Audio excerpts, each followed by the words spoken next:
Hey everybody, I hope that you're all doing great. As always, I'm here with an update on what has happened in Washington, D.C. this week. A lot has happened. I'm going to update you on the Army Corps of Engineers discharges into our estuary, fighting government overreach. Let's get started on all of it. First up, House of Representatives voted on reforms to something known as Section 702 of the Foreign Intelligence Surveillance Act, also known to many people as FISA. Now, Section 702 in non-government terms, it's the portion of FISA that gives unchecked power to the United States government to survey individuals without a warrant. It's meant to survey people that are foreign. These spy powers are used to target foreign nationals abroad with ties to terrorist groups like ISIS, Al-Qaeda, Hezbollah. But we know that these powers can also capture the information of private data of U.S. citizens. Unfortunately, there have been some very bad actors in the federal government that have used these powers maliciously against Americans. Again, remember,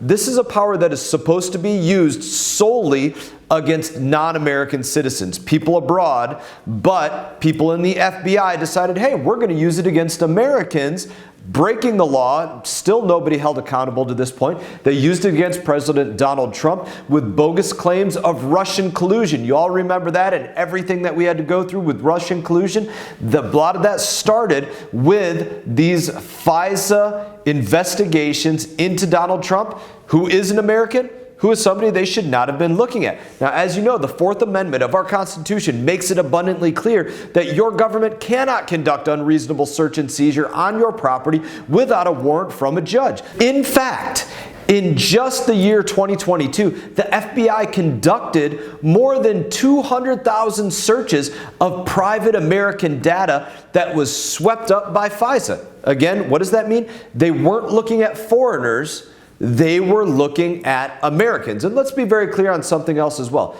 Democrats are using this power to look at Americans that is meant to be used as an apparatus to look at foreign individuals, ISIS, Al-Qaeda, people like that. They're using it to look at you and to look at other people that they want to get after. Now, let me be clear. Your government does not have a constitutional power to spy on you. That's not a right that the government has. You have every right to be protected from that, especially when they don't have a warrant to look at you. FISA needs serious reform to line up with our Constitution, and that's why I voted no on reauthorizing Section 702 of FISA. I'm going to continue to fend off your government from spying on you every place that we can find it. So I want to switch gears to something else, switching gears to our fight for clean water. Last week we got some good news.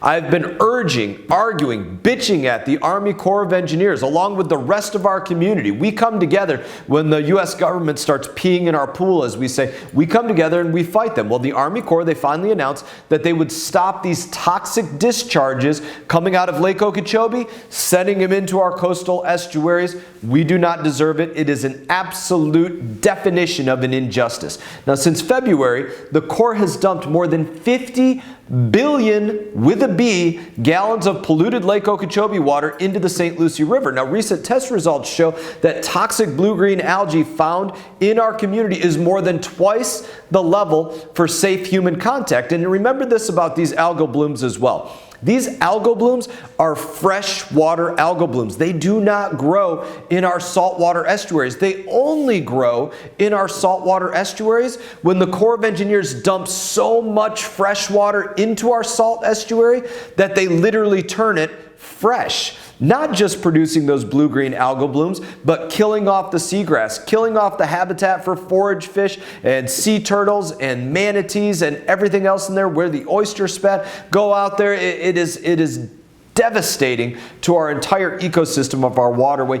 Even if it doesn't contain the algal blooms directly in it, it makes the conditions for it. So while stopping this discharge is absolutely good news, I'm not going to be rushing to say thank you to the Army Corps. I don't know that they'll ever get a thank you from me, especially when we don't know if they're going to stop discharges for good. We don't owe them a thank you for stopping to hurt us. If somebody was here slapping me, I wouldn't say thank you for stopping slapping me. You know, it would be a situation that you would say, you never had the right to slap me to begin with. I'm not going to tell you thank you for that. That's what the Corps is doing. They're slapping us every time that they do those discharges. We don't owe them a thank you. They owe us as an answer as to why they did it at all, why they think they have the right to do that, and how they're going to make sure that it never happens again. Even now, they're ignoring federal law that's requiring them to develop a plan to permanently end harmful discharges to the northern estuaries. It's a bill that I wrote, and while we've won this battle with this announcement that they're not going to discharge, the war for clean water,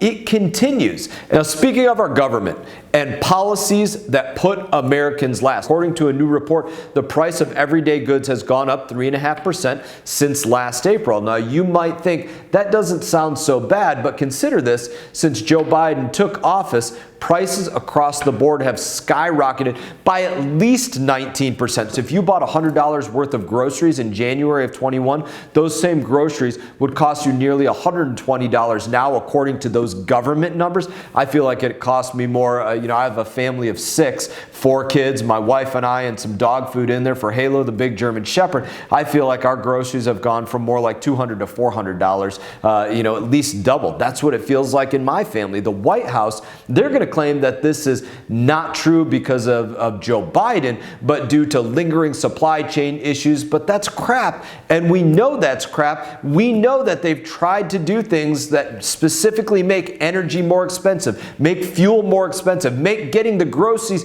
just getting them to the grocery store, more expensive, make fertilizer more expensive, make running a tractor more expensive. Joe Biden has pushed billions in new spending while also undercutting America's domestic energy production at every turn. The result has been that simply the costs go up. Everything for you costs more than it did a couple of years ago. You only have to look at gas prices, which are up 50 cents since January, to know that that is true. That is the reality. Inflation is putting American dreams out of reach for too many families. President Biden, meanwhile, he isn't offering any solutions on this, and he really doesn't care. He is just fine with all of us paying more at the gas pump and sees it as an okay thing if he can pass his agenda. Now, just this week, the Biden administration announced that he would hand out another $7.4 billion of your money to bail out people who willingly took out student loans. That's a real problem. Think about this for one moment.